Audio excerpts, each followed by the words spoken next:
Hey everybody, I'm Jesse, and welcome to another edition of Genx Thinks. And today I'm going to talk about a few random thoughts I've had over the last few days, the things I've heard and opinions I have on some subjects.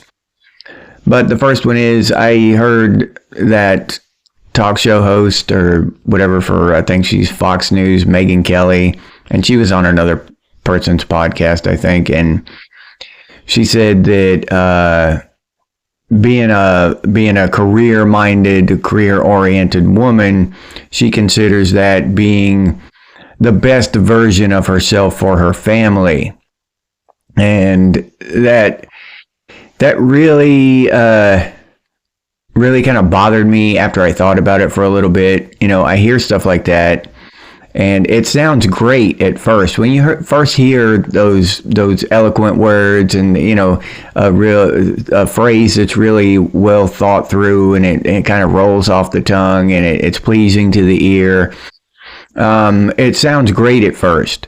And I think that a lot of people, they tend to just take it like that, what it is, you know, how it's meant to be taken. They don't think about it any deeper. They don't take it to the next level and think about what that really means. So that's a curse I have, because I'm constantly doing that. I'm constantly looking for meaning behind the words and what are these people actually saying, and I just can't help it. I hear shit like that, and I, just like everyone else, I get the first blush, you know, oh, that sounds fantastic. She's being the best version of herself for her family. But then after that, my brain won't let it go, and my brain keeps rehashing that. What does that mean? And in this case, it's kind of like that scene in that movie Outlaw Josie Wales, where the old Indian guy, he's got that piece of rock candy, and he was telling that story about I think it was the Cherokee Nation, but I could be wrong about that. But he said the American president told them to endeavor to persevere. Endeavor to persevere. And he said that the Cherokee Nation thought about that for a while, and then they declared war on the Union. And that's how I am with these eloquent words people spout, right? Endeavor to persevere. That sounds great. You know, it's eloquent, it rolls off the tongue, and, you know, but after you think about it for a while, then it'll piss you off. And that's what happened in the movie with the Cherokee Nation, and that's what happens with me now when I hear this kind of shit. But Megyn Kelly said that she is the best version of herself for her family. And after thinking about that for a second, I realized that you don't get to be Megyn Kelly by, you know, working 8 hours a day. You don't see your kids off to school or whatever, and then go to the office for 8 hours and clock out and come home. You have to work hard to be Megyn Kelly. You have to work long hours to be Megyn Kelly. You have to be away from home vast amounts of time to be Megyn Kelly. You don't work your way up to the top like that and become that famous by, you know, spending a lot of time at home with your kids. So my question that popped up in my mind was, I wonder if her kids think that she's being the best version of herself for her family, right?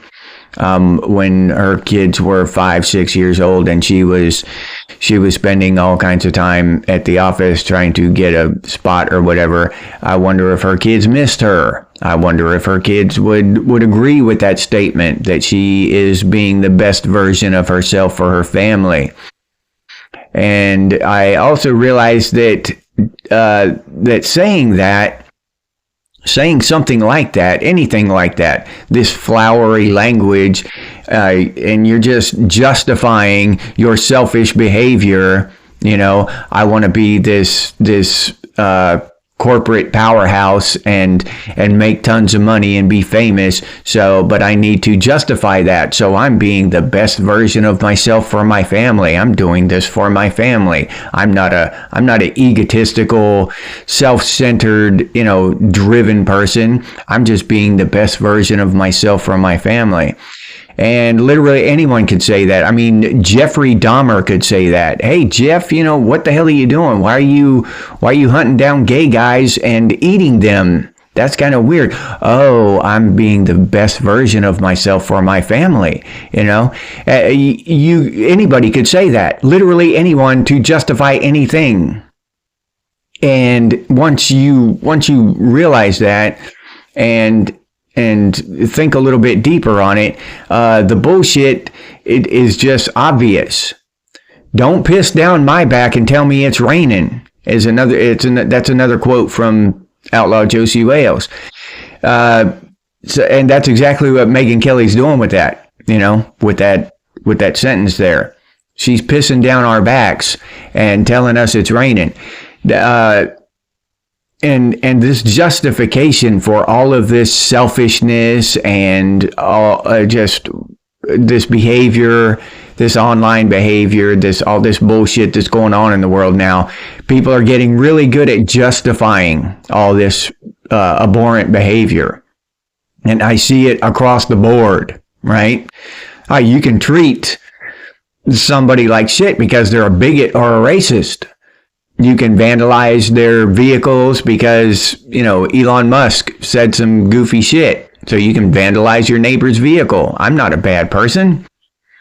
I'm just, being the best version of myself for my family when I, key that car or break their window or whatever. I'm just being the best version of myself for my family. When you're burning shit down, when you're throwing bricks at cop cars and just rioting and looting and burning down your neighborhood, you're just being the best version of yourself for your family. When you're, plowing trees under and burying them under the ground to reduce your carbon footprint, or when you're giving people medication without their consent, you're just being the best version of yourself for your family. We're assaulted with this flowery language to justify all types of disgusting behavior nowadays. And we just need to start thinking just a little bit past that thin veneer of flowery language, right? Because that's all it is. It's just a veneer. It's eloquence. It sounds wonderful, but it is complete bullshit. It stinks to high heaven. It's justification. People are behaving horribly. They're being selfish and manipulative and greedy, and they're covering it up and justifying it with flowery words like endeavor to persevere or the best version of myself and all this bullshit, right? And that's all it is. It's bullshit. And I condemn any of that shit. Truly condemn it. If you can't come out and just tell me, hey, I put my family second, I put my career first, and that's it. Suck it up. If you don't like it, eat shit. I don't care what you think. My career is number one to me. At least you're being honest with me. If you can't be honest with yourself, fine. But don't build a career about being honest with me and then come up and spout some flowery bullshit. Lie right on the damn TV or whatever. You know what I'm saying? Your entire career is based on trust. I'm supposed to be able to believe what you say.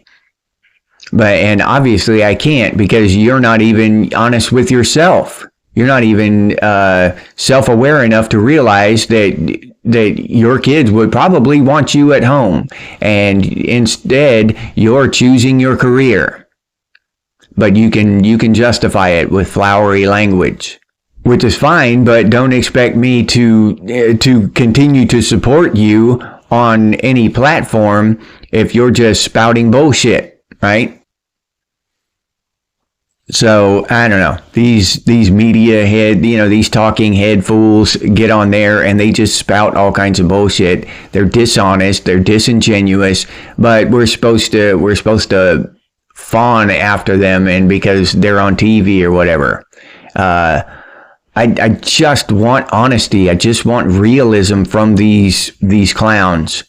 It seems like the truth is completely a foreign concept to them. They can't just get on there and tell us the truth. They can't just get on there and and admit that they're selfish and shallow, just like everyone else on the planet, right? I'm not selfish and shallow. I'm the best version of myself. No. No one is the best version of themselves in any way, shape, or form, in any category, and to your family, to your work, to whatever. You're not the best version of yourself. We're constantly, we're supposed to be anyway, becoming better. Every single day, we're supposed to be learning more and improving, being better than we were yesterday. Once that stops, then, what's the point? What's the point? There isn't one. So if you're already the best version of yourself, then what's the point? What are you doing? Why are you wasting everyone's time? So there's that. But people want to pretend and gaslight others and all this shit. And inside, I honestly believe that inside they're just miserable. They're just miserable people because they know the truth. They know the truth that they're not telling us. That they feel guilty for shitting on their kids and ignoring them for most of their lives. Their kids were raised by somebody else, some minimum wage earning nanny or something like that. So, and I'm not talking about regular working class people working 9-to-5 jobs. That's not what I'm talking about. I'm talking about these people that are up there, in these high earning careers who spend, 80 hours a day away from home and then come home and just go to sleep, if they come home at all, and then want to justify that behavior like they're doing their family a favor. All right. Oh, and another thing I'd like to say is that in my video yesterday, I was talking about the fourth turning, and I mentioned something, and I misspoke there. The fourth turning is there are 4 turnings in a cycle, and the generational cycles are like 85 years long. And I talked about a turning as if it were a cycle at one point in there, I think. But that's not true. The fourth turning is the bad one. There are 4 turnings inside a cycle, and the fourth turning is the bad one.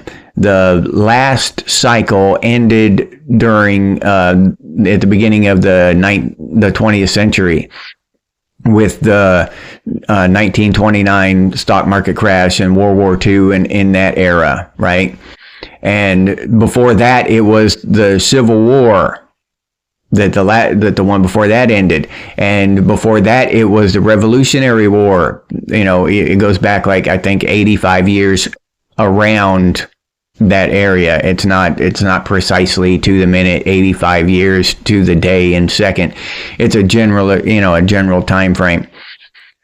So and that plays into that thing I was saying about every 10 years something happens. Well, they're saying every 85 years something happens, which is a bigger cycle, wrapped around my smaller decade-long cycles. And I say because I've never heard anybody else talk about that, but maybe somebody has already. Maybe somebody came up with that years ago, and I'm just trying to take credit for it. But I've never heard anybody talk about the 10-year cycle before, not that I remember. So I'm fully aware that somebody may have already come up with that idea before me. But yeah, so the turnings, there are 4 turnings in a cycle, and then the generational cycles are longer, 85 years, give or take, thereabouts. And this cycle is coming to an end, and it always comes to an end. Cycles come to an end with crisis, and that's what Generation X is about, the nomads. That's when the cycle comes to an end, when the nomads reach middle age. All right, and that's what's happening right now. So I think I was kind of hazy on that, and I think I misspoke there about the whole thing, but so I just wanted to clarify that a little bit in this video. All right, and I'll leave you there with that. If you enjoyed this video, please like, subscribe, and comment. If you'd like to support the channel by becoming a member, I'll put that link down in the description, or you can head over to the channel page and become a member that way. If you'd like to support the channel directly, you can do so by clicking on that super thanks button down there. Or you can head over to Buy Me a Coffee and buy me a cup of coffee. I'll put that link down in the description too. And thank you to those of you who do that. I really do appreciate it. If you're interested in Gen X gear, we got some pretty cool stuff over there at Redbubble. Gen X Thinks and Gen X branded stuff, t-shirts, coffee mugs, stickers, all kinds of cool stuff over there. But I'll leave that link down in the description too for any of you who are interested. If you can't or don't want to support the channel in any of those ways, you can always share these videos on your social media. That helps out one hell of a lot, so thank you very much to those of you who do that. I really do appreciate that. And if you have any ideas for future episodes of Gen X Things, please put those down in the comments. Or you can email us, and the email is genxthinks@gmail.com. And as always, stay frosty, Gen X, and I'll see you on the next one.